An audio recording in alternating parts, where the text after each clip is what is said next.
Back to news. Telangana cabinet విస్తరణ ఎప్పుడు, ఇప్పట్లో ఉంటుందా ఉండదా, ఉంటే ఎవరెవరిని మంత్రివర్గంలోకి తీసుకుంటారు? ఆశావహులేమో అనేక మంది ఉన్నారు. సామాజిక న్యాయం పాటించడం సవాల్గా మారిందా? కేబినెట్ విస్తరణ అంశం ఊగిసలాటలో ఉండటానికి కారణాలేంటి? అదిగో ఇదిగో అంటున్నారే కానీ అసలు సంగతికి మాత్రం రావటం లేదు. తెలంగాణ మంత్రివర్గ విస్తరణపై సస్పెన్స్ కంటిన్యూ అవుతోంది. 6 బెర్తులు ఖాళీగా ఉన్నాయి.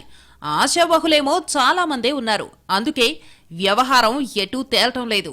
కాంగ్రెస్ హైకమాండ్ మాత్రం సామాజిక న్యాయంపై ఫోకస్ పెట్టింది. చేసిన సర్వేకి అనుగుణంగా పదవులు భర్తీ చేయాలని భావిస్తోందా? రాహుల్ గాంధీ ఇచ్చిన మాట ఆచరణలో పెట్టాలని అనుకుంటోందా? ఇంతకీ అధిష్టానం ఏం చెబుతోంది? రెడ్లకి ఎన్ని మంత్రి పదవులు దక్కబోతున్నాయి?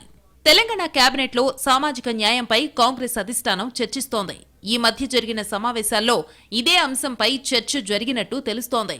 కాంగ్రెస్ అంటేనే రెడ్ల పార్టీ అని సహజంగా వినిపిస్తూ ఉంటుంది. దానికి తోడుగా కాంగ్రెస్లోనే సామాజిక న్యాయం అమలవుతుందనే వాదన కూడా ఉంటుంది. ఈ క్రమంలో మిగిలిన 6 మంత్రి పదవుల భర్తీలో రెడ్లకు ఏ మేరకు అవకాశాలు కల్పిస్తారనే చర్చ నడుస్తోంది. ప్రధానంగా నల్గొండ, నిజామాబాద్ జిల్లాలకు సంబంధించి 2 రెడ్డి సామాజిక వర్గం ఎమ్మెల్యేలకు మంత్రి పదవులు వస్తాయనే చర్చ జరుగుతోంది. 6 మంత్రి పదవుల్లో భర్తీ చేసేదెన్ని, దాంట్లో రెడ్డి సామాజిక వర్గానికి ఎన్ని అనేది ఎడతెగని చర్చ. అగ్రనేత రాహుల్ గాంధీ దీనిపై కొన్ని సూచనలు చేసినట్టు తెలుస్తోంది.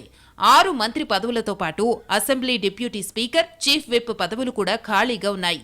సామాజిక సమీకరణాల్లో భాగంగా 6 మంత్రి పదవులను ఎస్సీ, ఎస్టీ, బీసీ, మైనారిటీలకు కేటాయించి డిప్యూటీ స్పీకర్, చీఫ్ విప్ పదవులను రెడ్డి సామాజిక వర్గానికిస్తే ఎలా ఉంటుంది అనే ఆలోచన కూడా చేస్తున్నట్టు సమాచారం. సహజంగా కాంగ్రెస్లో ఎలాంటి నియామకం జరిగినా రెడ్డి సామాజిక వర్గానికి ప్రాతినిధ్యం ఉంటుంది. ఇటీవల జరిగిన ఎమ్మెల్సీ ఎన్నికల్లో అది మిస్ అయింది. అందుకే కేబినెట్లో అవకాశం కల్పించాలని తెలంగాణ కాంగ్రెస్ నేతలు అధిష్టానం ముందు ప్రతిపాదనలు పెట్టినట్టు తెలుస్తోంది. దానికి రాహుల్ గాంధీ స్పందిస్తూ కేబినెట్లో ఎస్సీ, ఎస్టీ, బీసీ, మైనారిటీలకు ప్రాధాన్యతనిస్తూ డిప్యూటీ స్పీకర్, చీఫ్ విప్ పదవులను రెడ్డి సామాజిక వర్గానికిస్తే ఎలా ఉంటుందనే సూచన చేశారట.